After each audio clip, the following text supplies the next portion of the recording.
Origins Eternia Playset livestream. For the next hour, we are getting up close and personal with this incredible playset, which has already surpassed 2 tiers on the Mattel Creations crowdfund page. In fact, it's already over 8,000 backers. Now, if you haven't already backed, there's still time, and the links are below. Now, just to give you a taste of what we've got coming up, we're getting an Eternia deep dive from MOTU lore master and creative guru behind all things He-Man, Rob David. I know, very exciting. And then later, the designer of this amazing playset, Steve Redinger, will join us along with Senior Director of Product Design, Damon. And they'll be here to help walk through all the big upgrades between this and the 1986 playset. And finally, we've got an exclusive big reveal that hasn't been announced yet, so it's kind of a surprise, so you'll just have to stick around. And we are live, by the way. Hi, Episodes Show and Greg Martinez and Masterverse, all of you in chat, how are you? Welcome. Please make sure that you get your questions into chat. I think it was Joe Amato a little earlier in chat during the countdown was saying, I hope we have a Q&A portion of the stream, and that is exactly the plan. So get your questions into chat. We will be collecting them throughout the stream, and I will do my best to ask as many of them as I can to our experts who we have here today. Phew! All right, so like I said, that is a lot for one stream. So let's go ahead and kick it off by bringing out Rob David. But to get in the right frame of mind, I want to watch the 80s commercial for the original playset first. Here it is. Imagine Eternia. Eternia. Imagine the gate of fangs. Eternia. Batteries not included. Imagine the soaring sky tracks. Figures sold separately. The cavern of justice. Eternia. Imagine the power lift to the control chamber. At last, from the masters of the universe, the world you've always imagined can be yours. Woo! We have got Rob in the house, everybody. Hello. This is so exciting. Rob, thank you so much for being here. Thank you. Very exciting. I am so excited to dive into the lore and everything going on with this playset. But before we do that, for everybody watching the stream right now, can you describe what you do at Mattel? I am Vice President of Mattel Creations for Creative Content. I'm executive producer on Netflix's Masters of the Universe Revelation, and executive producer and showrunner for Netflix's He-Man and the Masters of the Universe. Awesome. So, can you tell us, let's talk about the original Eternia playset for a moment. How did the original Eternia playset fit into the lore of the Masters of the Universe? Well, it all begins in those essential 80s vintage mini comics that I love so much. So it actually, if we got to go backwards in time, eons ago, millennia ago, to the time period in Eternia known as pre-Eternia, where there was these 3 towers, and you had the Grayskull Tower that symbolized good, and the Viper Tower that symbolized evil. And then in the middle, between them, balancing both those good and evil forces, and actually drawing its strength from them, is the central tower, and it said that it contained the ultimate secrets and the ultimate power of the universe. And back then, back in the good old days, King Hiss and his snake men were kind of ravaging over all of Eternia, and it was up to these ancient elders to fight back and against King Hiss. And they knew that if Hiss ever got his hands on these towers, it would spell certain doom for everybody. So they got together and they cast a spell to then submerge the 3 towers deep underground for a long time. And then they actually weren't done there. They cast a spell that actually successfully banished Hiss and the Snake Men. But then we flash forward to present day on Eternia, and King Hiss is back, and he teams up with Skeletor, which is no good for anybody. And they pool their collective powers, and they raise the 3 towers again, right in the middle of the planet. And the thing is, if anybody gets inside the central tower, good or evil, they get this immense power, a crazy glow up right away, like whether you're good or evil, because again, it's drawing from the power of both sides. But thankfully, the central tower comes with some of its natural defenses, like these great claws. But what's really crazy cool is that, you know, the towers are situated in the center of Eternia, where you got the Grayskull Tower that is kind of facing the hemisphere with Castle Grayskull, and the Viper Tower facing the hemisphere with Snake Mountain, and Central Tower right in the middle, so making this playset essentially the ultimate battleground, which is what it was known as back in the day. Right. So, okay, in the 80s, the ultimate battleground is obviously a very hot ticket item because it's so important to the lore. Now, how has it evolved over time, I guess is my question, into how it appears in Masters of the Universe Revelation now? Well, in Revelation, it was our chance to actually get it into animation, and Kevin Smith and Ted Biaselli and I really wanted to have fun with this playset. In the classic lore, like I said, at the end of the Great Wars, the ancient elders had cast their spell to sink the towers beneath the earth, but we kind of reimagined that so that, like, at the end of the Great Wars, the elders cast a spell that transitioned it and transported it into this supernatural realm of an afterlife, making Preternia and these three towers kind of like MOTU's version of Valhalla, where heroic warriors get to go after they die, if they've done good, to get their eternal reward. And in the story, Prince Adam, when he dies, he goes to Preternia for his eternal reward, but he does something truly extraordinary. He gives that up so that he can venture back to Eternia with his friends in a portal in Grayskull Tower, so he can save Eternia one last time, but not, you know, before Roboto. Spoilers. Hopefully people have seen it already. Spoiler alert, everybody. Roboto reforges his sword of power in the furnace energies of the Central Tower. So it's still incredibly crucial to the lore, just, you know, in a new way. Incredibly. So back then and now, very, very crucial to the lore. I have to ask a little bit of a personal question, Rob. Did you have the Eternia playset as a kid? I did not, No? and I wanted it. I wanted it so bad, but when I was working on the DC comic books, I was working very closely with Gabe Delatorre, who was the art director at the time, and he had one, and he would tell me all about it, and it made me so jealous. I'm so jealous. I'm totally with you. I think we all had like that one friend as a kid that had like the big cool stuff. Yeah. You can always angle to go over to that friend's house. So I know you didn't have it as a kid. Why are you so excited for this updated version? Well, because I now have a chance to get it, to Sure, have it. sure. But aside from that, what I think is so extraordinary about this is that other playsets, you know, Castle Grayskull, Snake Mountain, they're very much on one side, one faction of you know, whether it's a good side or the evil side. But what makes this extraordinary is in one playset, you essentially get the entire story of MOTU. You get the good, you get the bad, and you get the people in between. And so essentially, I think that's why it's so aptly named Eternia, because this whole playset truly represents the entire story and the mythos of Eternia and the battle between good or evil, and it intersects every aspect of the lore, left and right.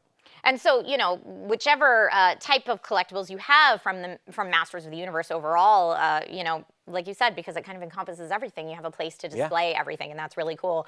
So this Eternia playset right now already has over 8,000 backers on the crowdfund, which is awesome. Why do you think fans are so eager to get their hands on it? I think probably for the same reason. They want to be part of history. They want to relive this moment in history. And I'm going to go out on a limb and quote a movie from another IP, which is a favorite of mine, Raiders of the Lost Ark. When Belloc says, you know, you and I are passing through history. This is history.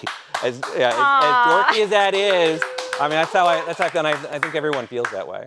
Well, thank you for leaving us with those words from Raiders of the Lost Ark. We are going to say a bit of a goodbye to Rob right now, but is it okay, Rob, if you will come back a little later in the stream and show us some Easter eggs and give us any sneak peeks about maybe how this plays into Masters of the Universe, Revelation and Revolution? Maybe Just a little? Love to. Okay, awesome. Thank you so much. We'll bring you back on in a bit. Rob, you're awesome. Woo! Welcome, everybody. Chef M80 says 8313 backers so far. That is awesome. Thank you for that. Keep me updated. Folks, if you're just joining us now, we're getting all the details about this massive crowdfunded Masters of the Universe Eternia playset. So keep dropping your questions into chat. I'm going to get to as many of them as I can. But now, let's walk through some of the major upgrades with Senior Director of Product Design, Damon and the designer of this playset, Steve Redinger. Welcome out. Steve and Damon, thank you so much for coming on the live stream today. So happy to be here. Oh, it's so awesome to have you and have this playset here and have the OG playset there. And I've got so many questions. Chat, I'm sure, has so many questions. So before we get into that, just an icebreaker to get to know you two. Who is your favorite He-Man character and what is your favorite thing about Masters of the Universe? Steve? Well, I think growing up, like a lot of fans, He-Man was my favorite character. But I love all the characters, heroes, villains, the great creatures. I think one of the things that I love about the universe in general is the overlay of science fiction and fantasy, that whole technology and magic just really hits the spot for me. Yeah, I love that. You know, there's a lot of discussions online about sometimes if something is sci-fi or fantasy, and I love the why not both, and when you can intermingle everything together, it makes for some really epic storytelling. So couldn't agree more. Damon, do you have a favorite He-Man character? Yeah, well, I had the first wave of action figures as a kid, and I loved their heroic proportions, and I loved their power punch features, and I really love my Beastman and Man-at-Arms figures, and bit of an odd kid, I like to chew on their heads because they were kind of squishy.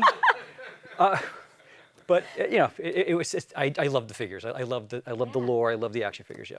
I love that. That's awesome. And for both of you, I'll ask this question. Let us know a little, give us some insight into what you do at Mattel. Steve? I'm a product designer and on Masters of the Universe, and I worked on designing this product. Woo! And Damon? As design director for the Masters of the Universe action figure lines, I'm responsible for the development of this playset and all the figures and all the lines based on MOTU. Very cool. It's so awesome to have you both here today to answer some questions and really go through this in detail. Let's take a trip back in time. The original Eternia playset was released in 1986, and I'm referring over my shoulder here because we actually have one back here, which is so awesome. Why is that the holy grail for He-Man collectors? Steve? Well, back in 1986, this was, you know, it hit retail, but it wasn't everywhere. It was kind of pricey, like you said. So not everybody got to have it, and it wasn't on shelves for a long time. So, you know, people really wanted it, and it's just such a great playset to begin with. It is, and I know that it's very, very hard to come by one of the original playsets right now, right? Like, how much are they even going for now? For sure. We had to purchase the original off the secondary market. It was a bit of a hunt, especially to find one that was, you know, complete and in good condition for our research needs. I won't go into exactly how much it cost, but it was a pretty penny. Yeah, and I imagine finding one that's still in good working order, like not only in good shape to display, but also still works, and, you know, hunting down toys from the 80s that still work, that's a tough task. So it's really, really cool that, like I said, we have this one on set today. So to whoever did the hunting, we thank you. All right, so now when it comes to the new set, you're obviously taking what you can from the original play set. What was your design approach when it comes to the new Eternia playset? So with anything with Origins, we look at the vintage items. We assess them, we find out what makes them tick, what's really important to carry forward into Origins, but then also look at ways to embellish and enhance, to layer on additional layers of storytelling and to apply some modern design sensibilities.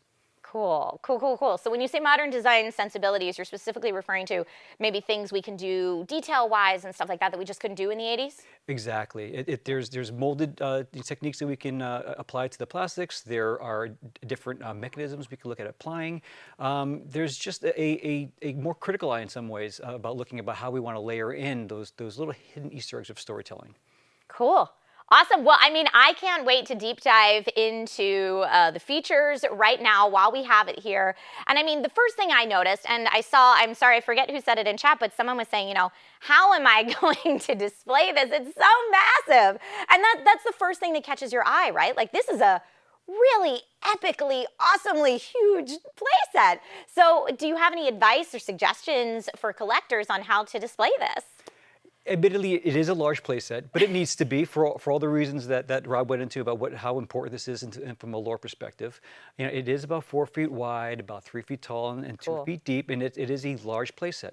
But we did think about how collectors and fans might want to display something like this. And yeah, certainly you can keep it all together, but you can separate the towers and put them on different surfaces or in different rooms, or you can rotate your collection on as you please. And we did lean into that a little bit and thinking about how we approach the monorail. And so there's some modularity modularity there, and that you can reconfigure the monorail. So if you were to display Eternia by itself, you can have the monorail circle just the Eternia playset. Oh, nice. Sorry, the Eternia Tower, while you had the Grayskull and Viper Tower elsewhere. Awesome. So you can even say potentially use Viper Tower and Grayskull Tower as centerpieces in different rooms if you wanted to. Exactly. Because not everyone will have this kind of space. Again, Sure. like there's different. Collectors have different ways in which they want to celebrate their fandom, and Sure. it might be in individual statements. Awesome. Okay, so let's go ahead and start off with the front of the main tower that we have here. And I know we have a fan favorite piece in the Moat creature, which I believe, Damon, is right over there by you. Fans named Moaty, but officially the Moat creature. What can you tell us about our Moat creature?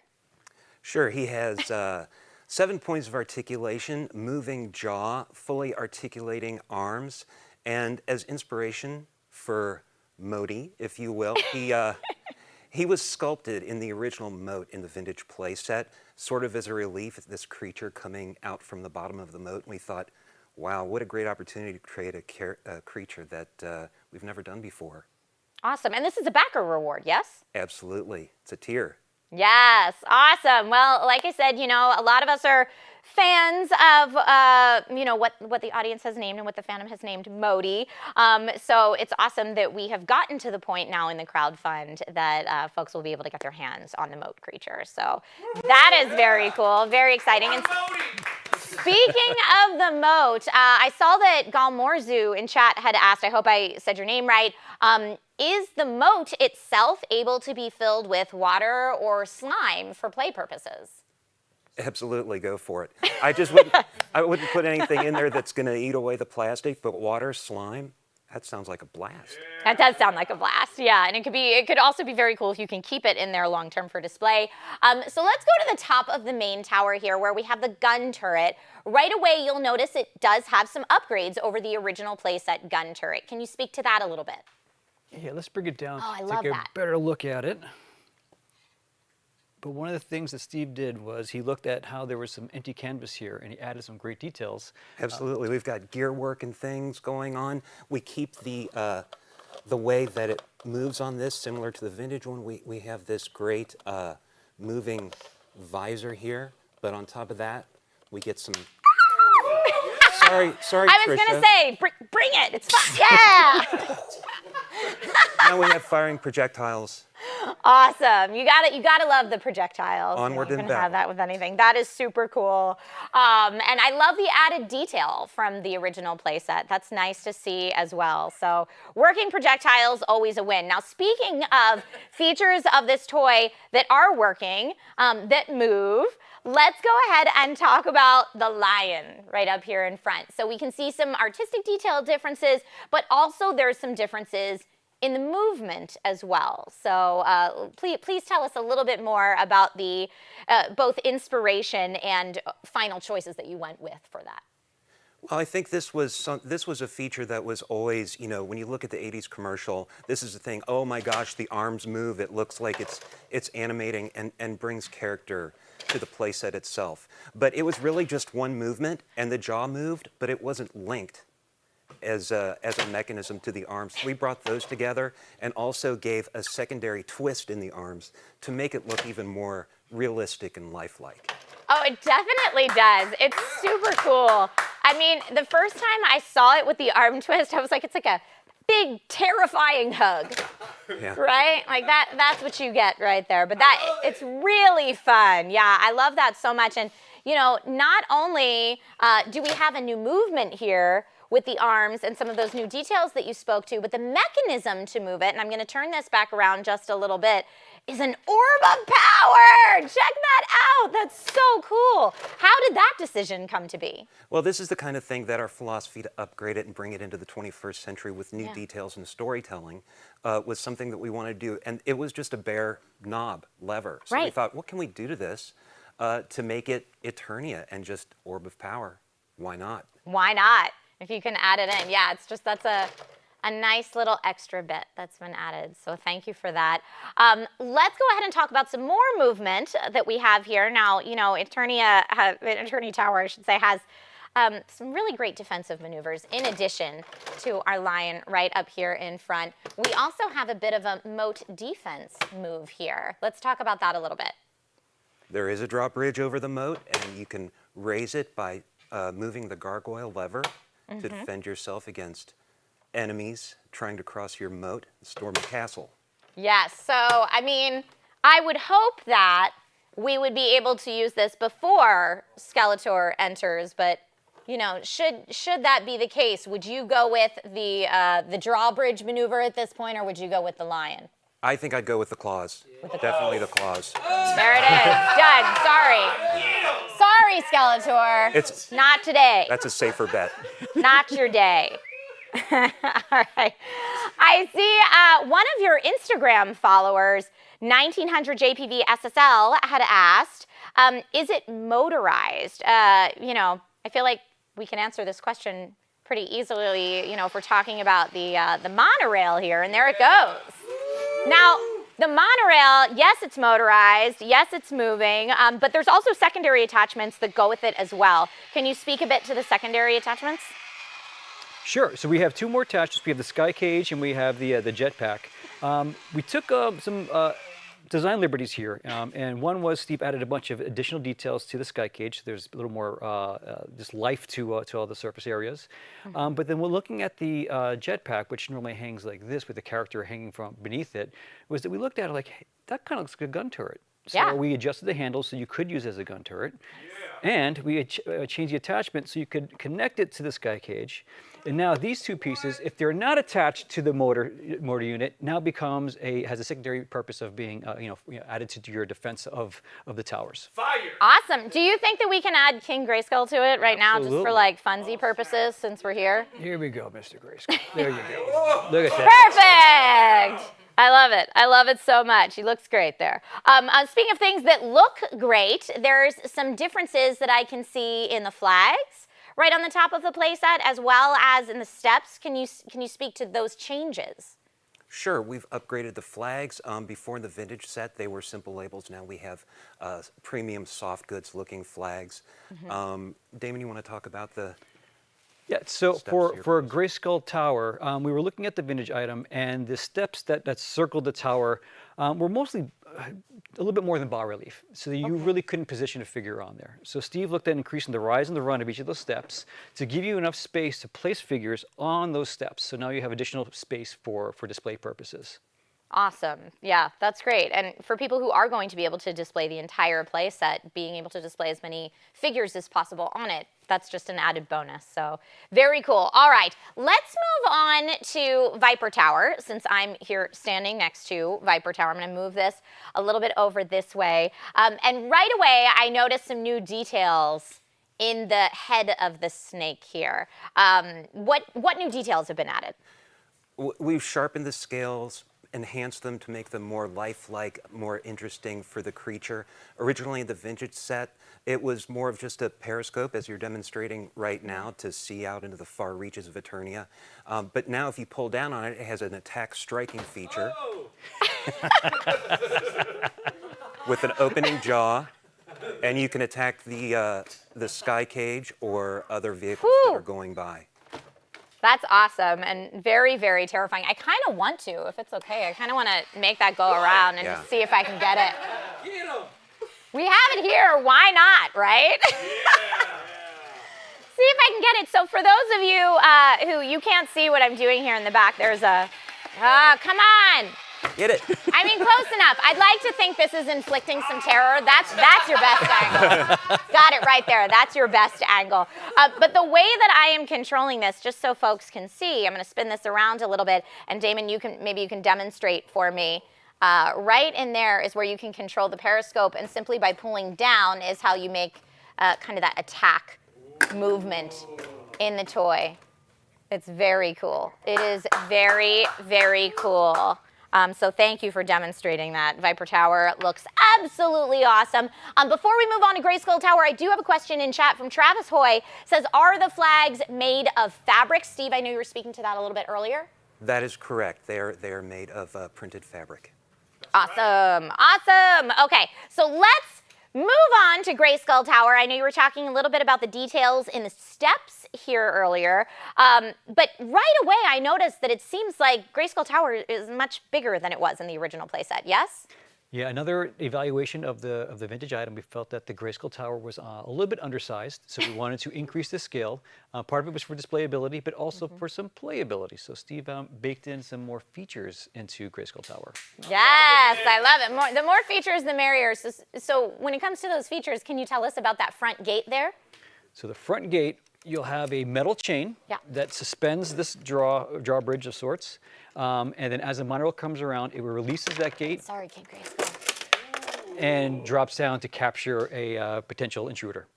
Very cool, very cool. So that is the movement we have there in the front. And I know also, and I'm sorry if you said this, Damon, but when it is hooked up and over, the monorail can activate that too to drop it down, correct? Exactly. So there's a little attachment here that you put the links to the chain in, and the monorail will trip it as it goes by. Super fun. All right, I'm going to continue flipping this all the way around so that we can see the back of Grayskull Tower. Here we go, because we've got some nice details here as well. And let's see, Tom Chorlton asks in chat, what's the depth of each tower piece individually if displaying separate? And I don't know if we have those figures off the top of our head. Do either of you happen to know? Looking at the Viper Tower here, it's about 9 inches deep. Without the monorail. So that's just kind of eyeballing it, but don't forget you can click just below this stream to head over to the detail page where you can probably find those exact details. So definitely check that out if you're thinking for display purposes, what's the depth and where can I display it? All right. Yes, go click that right now. All right, so here in the back of Grayskull Tower, we do have a trapdoor. I'm going to grab Skeletor again. He's such a willing participant, right?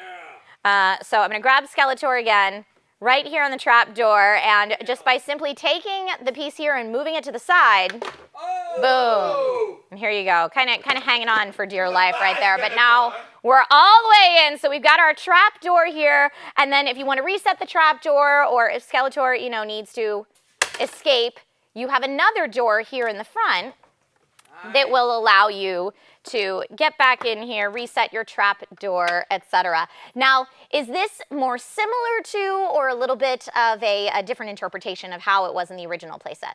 It's a slightly different interpretation because we pushed out the real estate in the back, added more rock details so there was more places to play, and add that trap door as well. Cool. So yeah, I mean, just by moving to the side, you've got that there, and it works seamlessly, and it's a lot of fun. So huzzah, who doesn't love a good trap door?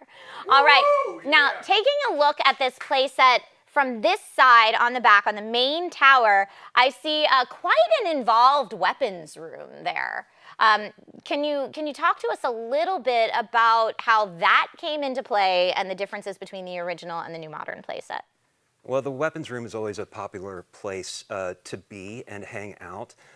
We include all the original weapons that came with the vintage set, and we've enhanced the weapons room by making the weapons rack even bigger, so you can actually put all the weapons that it comes with on that rack, compared to the older one, which was a little modest in size.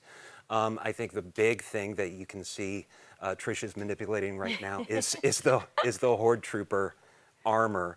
Suit of armor that you can use for sparring practice or whatever your needs might be in the weapons room. Yeah. Well, and it's cool that you can manipulate it from this chair as well. Absolutely. Yeah, that's really, really neat. And Steve, I'm sorry if you said this already, but it does look like you can store weapons in the weapons room. That is correct, and that was one of the main reasons for redesigning the rack that they go on, so you can put all the weapons on there that the set comes with. Nice. And I think a lot of us can relate to, when we were kids, sometimes we just have our heroes or our villains just kind of like make these epic leaps from floor to floor when we're playing, but it's always a bit more realistic if you can have a working elevator, which this set has as well. So there's just a little hand crank here at the bottom to move this up and down. And now, is this a direct recreation from the original or slightly different as well? It is. It wouldn't be an 80s playset without an elevator, I think. But, it really is necessary because you have 3 or 4 different levels that you need to get your characters to do their business. Absolutely. Defend Eternia. And at least as far as I know in MOTU lore, there's no like super epic jump ability that allows anyone to, you know, to jump 5 floors, but we'll have It depends on the character. It depends on the character. I was going to say we'll have to tap Rob about that, our lore master, when he comes back in. Or chat, you feel free to let me know as well.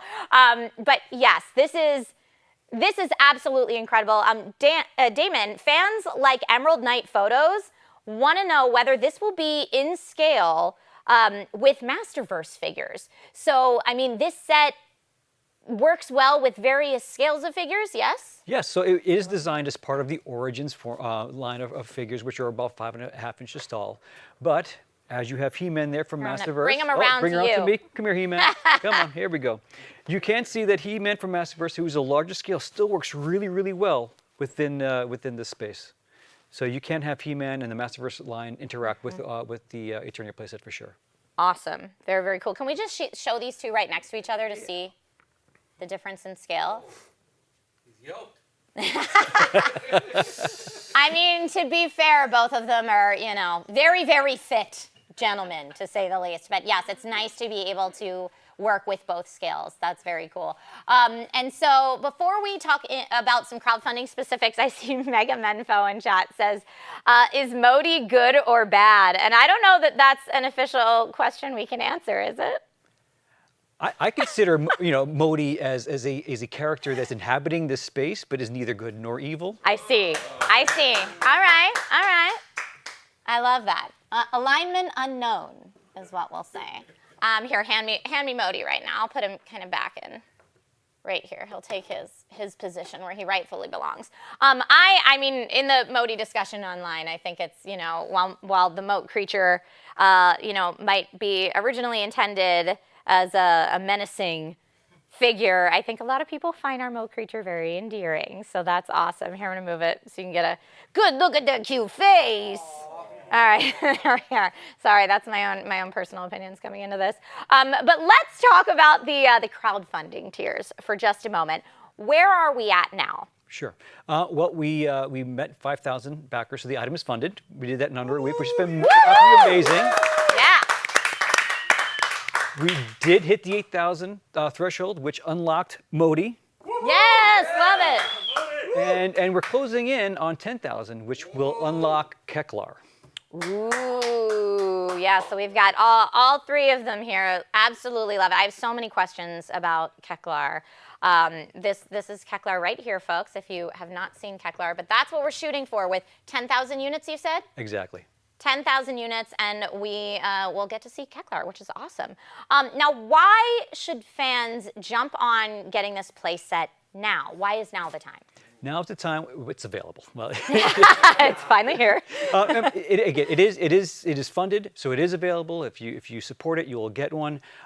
We are close to unlocking Keclar, and that's a big reason to go after it.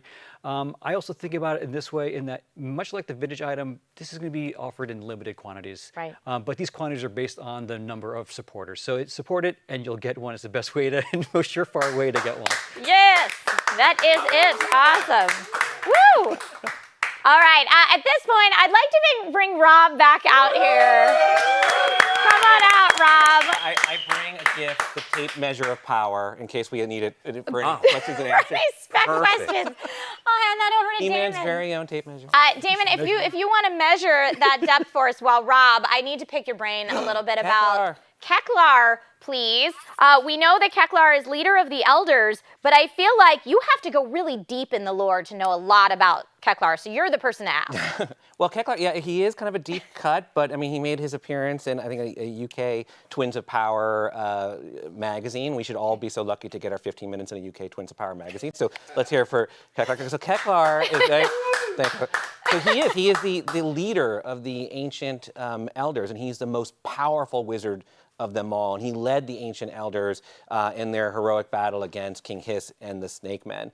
But he didn't stop there. If you read his autobiography, you'll learn that he also he found a jeweled meteor from space that he pulled down to Eternia and used it to forge the Sword of Power and the Sword of Protection. Oh, just that? Just that. But he didn't stop there. He didn't stop there. He was like, why don't I use it to possibly, go on to build a famous castle for Eternia? And he also, if you believe him, which I do, he also foretold the coming of a heroic warrior who would wield both the twin swords and helped sorceress in present day select Prince Adam to be the one to wield the Sword of Power. So it's not too shabby. So quite a bit of. He's ridiculously important. I mean, he's responsible for a lot of MOTU lore as we know it. Exactly. Exactly. That's huge. Collecting Classics wants to know, is Keclar's helmet removable? Oh, it's so removable. I don't want to have it fall off. But look at this. Yes. There it is. Definitely, Keclar's helmet is definitely removable. So 10,000 units, folks, to bring Keclar into reality for collectors, which is great. I love that figure. I love the cloth pieces on it, too. It's amazing. Yeah, really, really nice. Now, I know, Rob, you probably have a lot of insight into some of the Easter eggs that are in this Eternia playset. Can you speak a bit to the Orb of Power and what role that plays? So the Orb of Power, I'm so excited that it's actually part of this playset, which it wasn't part of the original, but it is now. So the Orb of Power, and I know anyone watching this, knows this. It's pretty much synonymous with the power of Grayskull itself, because the idea is, in ancient times, the ancient elders, led by Keclar, they, at the end of the Great Wars, they pooled together their collective wisdom and knowledge and secrets of the universe and all of their power, and they placed it into this glowing orb, the Orb of Power, so that it would last for all time. But knowing that there's no shortage of bad guys in the universe who would want to get their hands on it, they decided to then hide it in their Hall of Wisdom and then transform that into the scary skull facade of Castle Grayskull that we know and love today. That's to scare anyone from getting it. So what's cool about it being part of this playset, if I were playing with it, and hopefully I get a chance to, is that I kind of imagine that this is just when the ancient elders finish, pooling together their powers into the orb, and it's right about to be transported to Castle Grayskull, and hopefully nobody like Hordak or anybody tries to stop them. Hopefully. Yeah, hopefully. Although you could reenact that if you wanted to. You totally could. There's so many cool things about this, because what I love is that, Hordak, he likes to brag, and one of the things he likes to say is that he actually helped construct the Central Tower, which may be why there's that, Horde Trooper practice dummy in there, or maybe he put it there, or maybe they needed to practice against those kind of Horde troops to fend him off. There's so many cool things.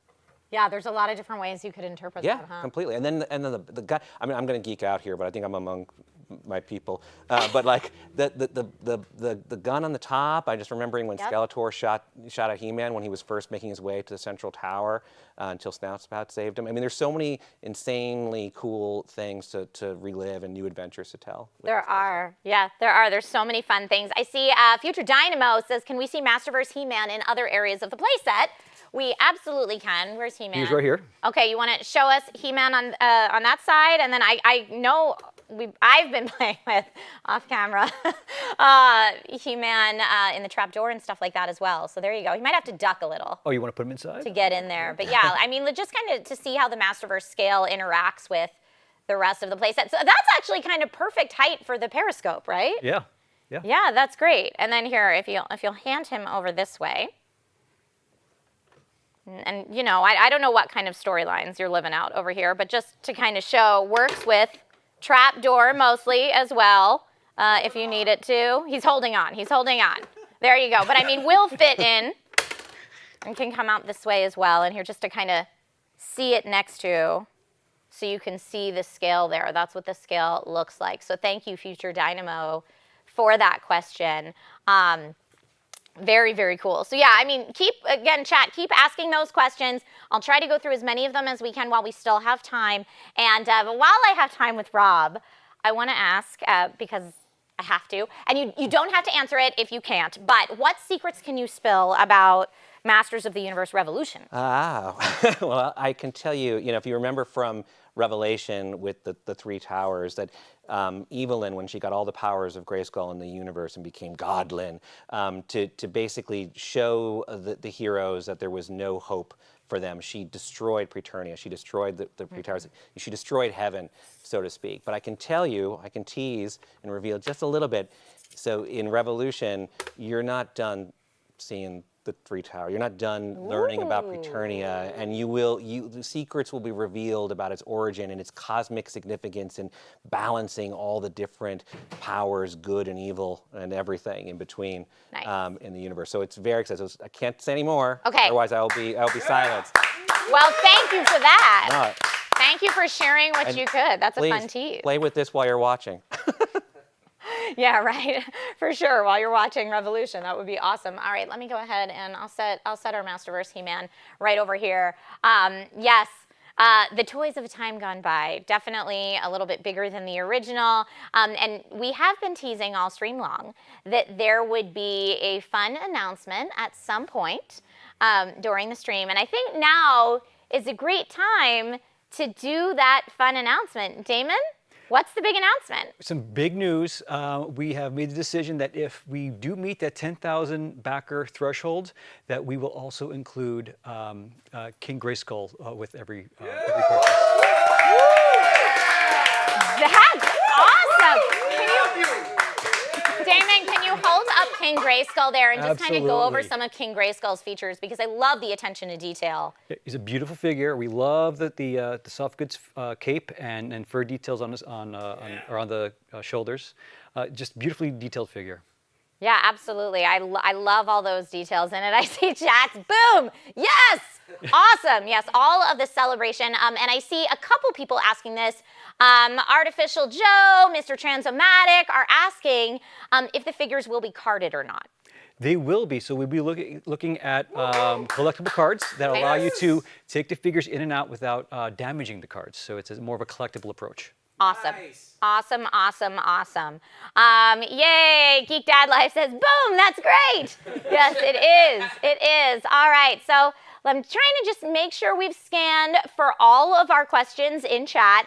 And yeah, before we wrap things up, we're kind of going through just to make sure we've answered them all. But while we're waiting for any more questions to come in, I do want to ask Steve if there's anything about the playset that we haven't talked about that you want to give a quick nod to, or have we covered most of it? I think we've covered a lot of the main things. I mean, I could really go into detail all the aesthetic enhancements that we've put into it. I don't know, did we mention that it includes a mini comic? I don't think we did mention that. Tell us more about that. Well, we'll have an exclusive mini comic. It will be one of the longer books, and it will tell the story of Eternia. Details TBD, but look forward to that. Details TBD. Damon, anything you want to leave us with about the playset? We love it. It's been a labor of love, and we're so happy to be here representing the broader teams back at Mattel. There's a lot of folks behind the scenes that have contributed to this, and we're so excited that it's been funded, and we do hope we hit that 10,000 backer threshold. Awesome.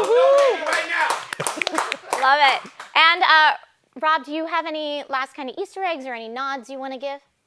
Just that Moaty is definitely good and evil, depending if you feed him. That's what it is. There it is. So it's all dependent on hunger. All right.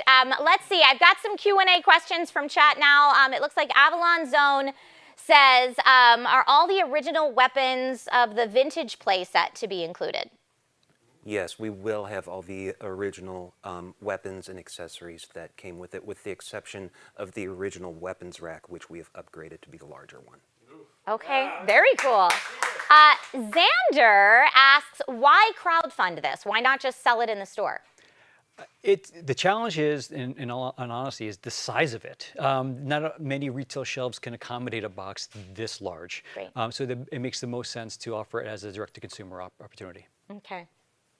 Perfect. And let me just see here. It looks like Tim CG asks, we know the height and width of the playset, but what is the depth? So I know you were measuring that earlier, Damon. The overall depth is a little over 2 feet, but if you're looking at individual, if you want to have the towers individually, the depth with the rail is about 18 inches, and then the base for Grayskull is 11, and the base for Viper Tower is about 9.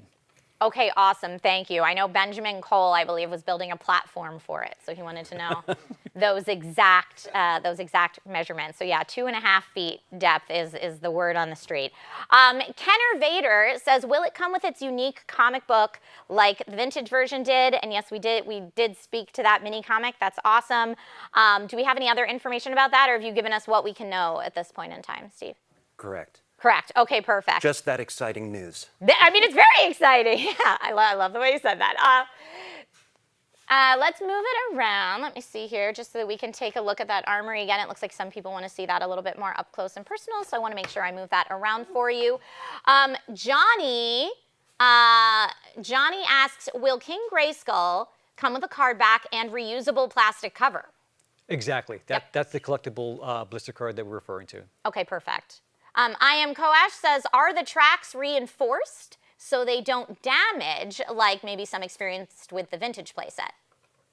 The tracks are a similar aesthetic to the original one. Okay. But again, we've brought this into current manufacturing. We're using stronger materials. So I did have some problems with the vintage one I purchased with age.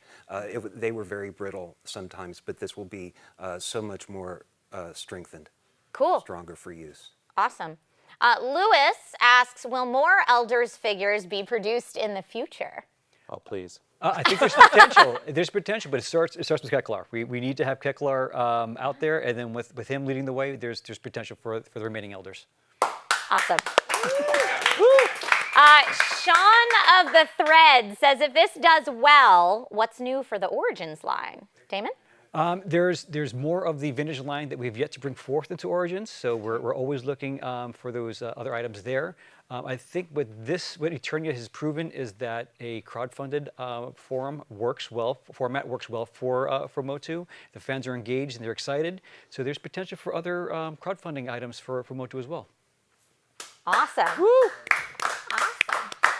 Now I'm wondering, I'm being asked right now if we could pull this armor out and stand it next to He-Man. Here we go. So we have that just here in case anybody needs to see that with a little side by side right there. And just for Funsy Town and chat, you can please answer this as well. Who is your favorite deep cut MOTU character? I'll ask Rob first. Okay, you're holding Keclar. That hard to say something else when you're holding Keclar. I can't choose any of them, but I mean, honestly, Keclar is pretty up. I mean, I'm not joking because it's like this is the guy who started it all, and I'm always looking for Lookie, but which is not so deep cut, but I'm always looking. Okay. Not to say he's in here. I don't want to start. Okay. Yes. Favorite deep cut character, gentlemen? There are so many. I think probably the first thing that comes to mind is Frogmonger. I think he's a pretty recent character going to be available, and I like that dude. Awesome. Yeah, there's some that we haven't announced yet, so I'll keep it a mystery. But there's more on their way. Awesome. And I mean, I'm just kind of obsessed with our King Grayskull figure that we've been checking out over there. He's so cool on top of the sky cage with that new kind of gun turret attachment for it. I think it looks really, really awesome. So thank you, everybody, so much for watching. I know we're running short on time, but really a huge, huge thank you to all of our special guests today. So to Rob, Damon, Steve, thank you guys so much. Thank you, and thanks everybody. Well, this has been really fun to kind of get a hands-on and much deeper look at the Eternia playset, but really thank you for helping fans get their hands on this incredible playset in the first place. So folks, make sure that you click on the links below or head over to the Mattel Creations site to join the crowdfund, or else Keclar, leader of the Elders, this is the only one, I guess that will remain exclusively mine, maybe? No, I mean, also, I know how much you love Keclar, so I couldn't in good conscience take that away. Folks, thank you again so much for watching. Good journey. Yeah. Thank you. It's so fun. I was like,